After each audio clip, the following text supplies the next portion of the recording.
So here's the bottom line, the really crucial point. Any skill you have right now, well, it's temporary. Technology is going to catch up, it always does. But that ability to just rapidly pick up new skills, that's the one thing that will always, always keep you ahead of the game. It is the ultimate competitive advantage, period.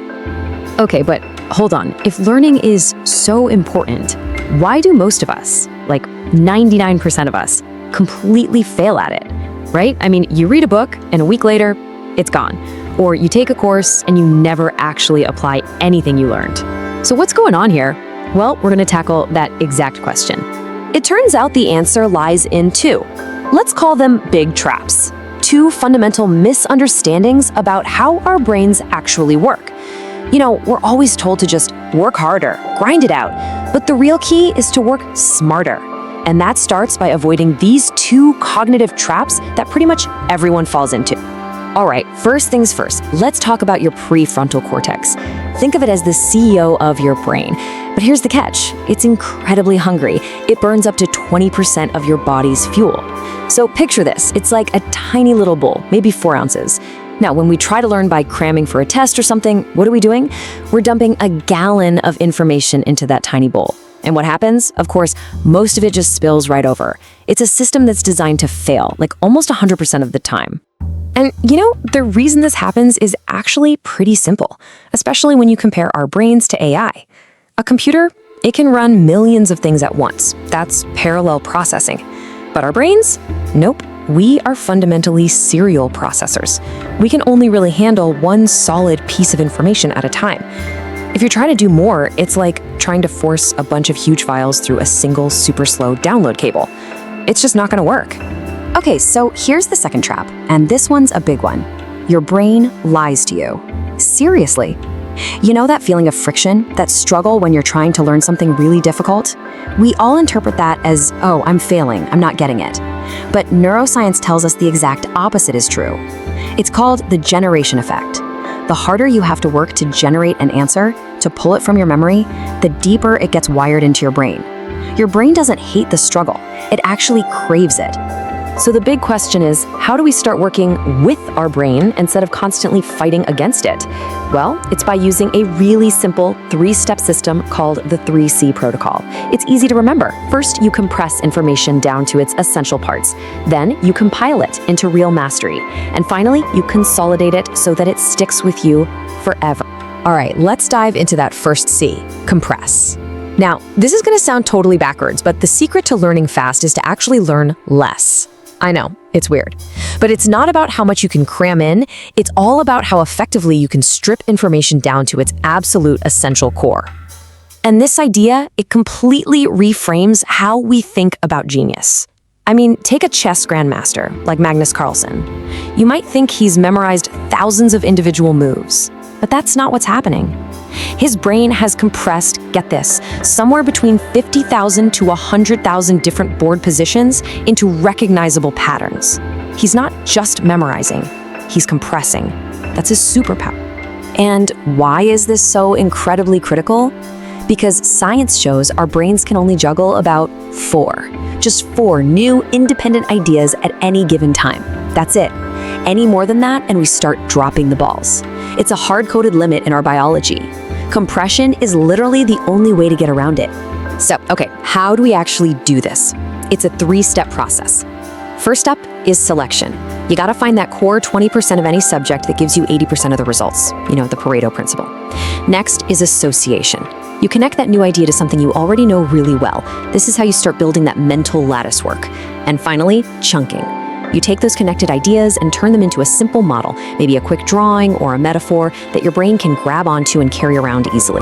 Okay, so you've compressed all that info into these nice, manageable chunks. Awesome, that's step 1. But now, it's time to turn that raw knowledge into an actual usable skill. This is the compile stage. This is where we bridge that huge, massive gap between just knowing something and being able to do something. And there's this profound and honestly kind of heartbreaking story that illustrates this perfectly. It's the story of Kim Peek, the real person who inspired the movie Rain Man. This guy was a savant who could recall word for word over 12,000 books. He was a walking, talking Google before Google even existed. But For all that incredible memory, he really struggled with simple things like navigating daily life or understanding social cues. And his story teaches us such a powerful lesson, right? Just hoarding information, that's not learning. You can have a perfect memory, you can store the entire world in your head, but if you can't apply it, it's not mastery. And this is the trap that almost all of us fall into. We mistake just consuming information for actually being competent. So, how do we avoid that trap? How do we actually compile our knowledge? Well, this stage needs 3 key things. First, the timer, so you can work with your brain's natural energy cycles instead of fighting them. Second, the test, because you need to create these constant feedback loops that really forge a skill. And finally, you need the right tools to make sure your practice is actually effective and not just busy work. And for that testing phase, here are 3 incredibly powerful tools you can use. First one's called slow burn. If you're learning a physical skill, say playing the guitar, you practice it excruciatingly, painfully slowly. This forces you to focus on every single micro movement. The second one is immersion. You have to test yourself in the real world. Yeah, practicing a speech in front of a mirror is fine, but doing it in front of actual people, that's way better. And third, my favorite, the boss level tool, teach to learn. You have to explain the concept to someone else. All right, even just a wall. It forces you to internalize it, to connect the dots, and reframe the ideas until you absolutely own them. Okay, we're almost there. We've compressed the info, we've compiled it into a skill. But all that hard work is totally useless if you just forget it all a week later, right? And that brings us to the final and maybe most crucial step, consolidate. This is how you make your learning actually stick, for good. And here's the big insight for this part, the thing most people miss. Learning isn't just about focus. It's a 2-stage process. Stage 1 is all that focused effort, right?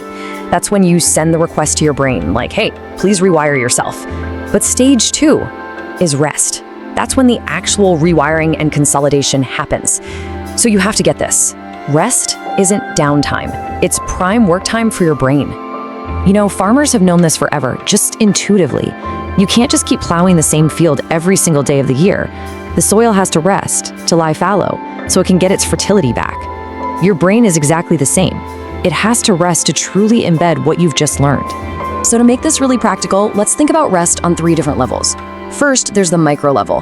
This is as simple as pausing for just 10 seconds after a period of intense focus. In that tiny pause, your brain replays what you just learned at 20 times the speed. It's wild. Then there's the macro level. Our brains tend to work in these 90-minute focus cycles. After that, you need a real 20-minute break. Go for a short walk, do some deep rest, whatever. And finally, the ultimate macro rest, a full night of sleep. That's when your brain does all the heavy lifting, cementing everything you learned during the day. So look, putting this 3C protocol into practice, it's not just about learning a few new techniques. It's really about adopting a whole new mindset towards learning, and honestly, towards growth in general.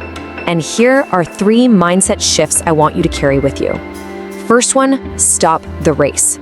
Just stop. There's always going to be someone faster or smarter. The only race that actually matters is you against the you from yesterday. Second, be the performer, not the critic. When you're in the middle of learning, just do the work. Don't judge yourself. And finally, be patient. Give yourself time. Learning has this natural ebb and flow, a rhythm. You have to honor that rhythm. Because here's the truth. With enough time and the right process, there is truly nothing you can't learn and nothing you can't become. So the only question left to ask is, what are you going to learn next?